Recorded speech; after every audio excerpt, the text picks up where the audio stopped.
The painting I use for the top banner is called the Briar Wood, and it was painted by the British artist Edward Burne-Jones in the late 1880s. It's part of a series of 4 paintings called The Legend of Briar Rose. It depicts the legend commonly known as Sleeping Beauty, when the traveling knight discovers an entire kingdom under a spell. The other 3 paintings depict the slumbering king and his court, weavers sleeping at their looms, and Sleeping Beauty in her rose bower. Beneath each of the 4 paintings there is a short poem. And beneath the briarwood painting I use here, is written, "The fateful slumber floats and flows about the tangle of the rose. But lo, the fated hand and heart to rend the slumberous curse apart." All 4 paintings today hang together at a house called Buscott Park, in Oxfordshire, England. From what I've been told, they are lovely to behold in person. There is a solid Wikipedia entry on these paintings. The next panel is the council chamber. The threat of war, the hope of peace, the kingdom's peril and increased sleep on and bide the latter day when fate shall take his chain away. After this, comes the garden court. The maiden plaisance of the land knoweth no stir of voice or hand, no cup, the sleeping waters fill, the restless shuttle lieth still. And finally, the rose bower. Here lies the hoarded love, the key to all the treasure that shall become fated heart, the gift to take and smite the sleeping world awake. I find all 4 paintings exquisite. My favorite to gaze on is actually the garden court. I like how the pale greenish-grey walls behind the main scene highlight the lovely rose and blue gowns of the women. Rose and blue are the main colors in all these paintings, but they're offset by different surrounding hues in each panel. In the briarwood, there is much more brown, rust, and dull steel grey. Though I love all 4, and get most pleasure from the third, I chose the first one because I identify with a knight, and, as a youngish man, I like the martial theme. In a sense it's egotistical of me to insinuate I am the knight. He is the one awake, while the others sleep. Do I mean to say I see the truth while others have their eyes shuttered? Well, perhaps, but only in comparison to some. And in comparison to others, it is I who sleep and they who walk with eyes wide open. Rather than call myself the knight, I say then that I wish to identify with a knight. He is an ideal, a model to emulate. Not incidentally, this is a very European, and indeed a very Christian story. It's not hard to see, or it shouldn't be, how the knight is a Christ figure. One need not be a Christian to appreciate it, of course. All native Westerners are so thoroughly drenched in Christian culture and blood that we can barely see it, even in today's dark times. Even today's degraded Hollywood movies are traceable to the central themes of European Christianity, be they romances or action movies or serious dramas. I think it is a great mistake to assume all these stories are universal. Or at least that they are universal in the Joseph Campbell, hero with 1,000 faces way that people tend to think. It is not false to say that we can find some myths that are remarkably similar across widely disparate cultures, like sky father figures in Native American religion, among the Abrahamic tribes, in African religions, and in Norse mythology, for example. Mother Earth is not a narrow intuition. Almost all peoples in all times have thought of the Earth as a mother in one way or another. Also, the prior race of the mighty Titans, Atlanteans replaced by the current ruling race Olympians, Mediterraneans, etc. So, yes, there is universality.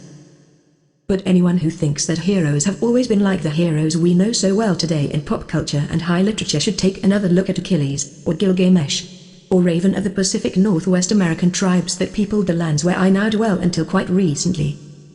Thinking liberal humanists explained the seeming universality of the Christ story this way: it was universal to human nature before Christ. And this universality is in some way a feature of the way humans evolved in tribal hominid societies. I've not heard it argued this way specifically, but I can imagine a relatively coherent explanation that has to do with how young men, unmarried and low in status, did extraordinary, unconventional things to gain the love of their fellows. Even though the existing past hate wanted to or did punish the outcast for his break with existing powers, society later came to revere him for his extraordinary sacrifice. Perhaps he found a new way to conquer woolly mammoths, or something. The elders decried his disobedience, and he was abandoned on the hunt to die at the hands or tusks of the mammoths. But later his hunting methods were adopted because they were superior. So he is a martyr for the tribe. I just made that up. Please go easy on me. I'm just trying to construct a plausible argument. I'm not arguing it's actually true. This might be absurd when you think about it, but my point is that it's not prima facie absurd, from a materialist humanist point of view.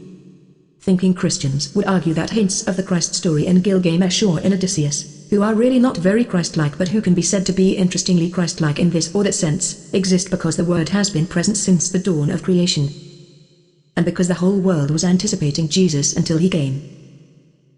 And the even more Christ-like nature of the heroes we think of as universal today is because those universal heroes, the heroes of literature, movies, comic books, etc., spring from Christian society. That is, we wouldn't have the illusion that all peoples have a Christ story if we didn't live in a world in which the actual Christ story has been so massively influential. Christ himself is the reason we have Christ figures in our myths. I would say the Christians are right, whether or not Christian religion is true. The Jesus story truly is unique among world historically important myths. So materialist humanists should be advised. If they argue the Christ story is universal, then they are admitting that Jesus himself is universal.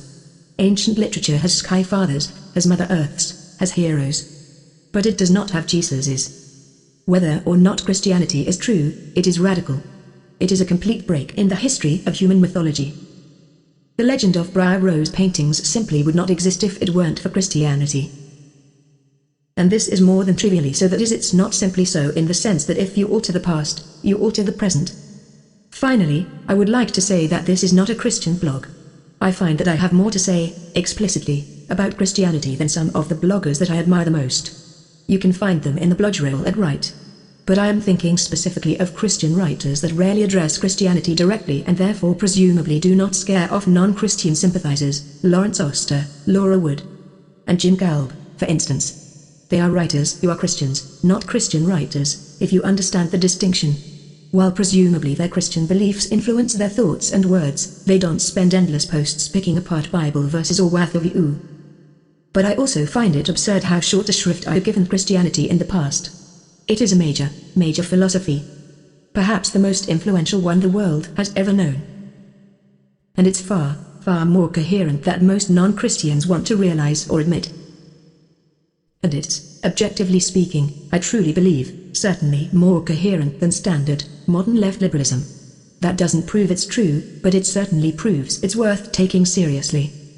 I certainly get a lot of joy from Christian-based art, culture, music, literature, etc., etc. I figure it's only fair to assume that the link between great culture and the religion that inspired it is more than incidental.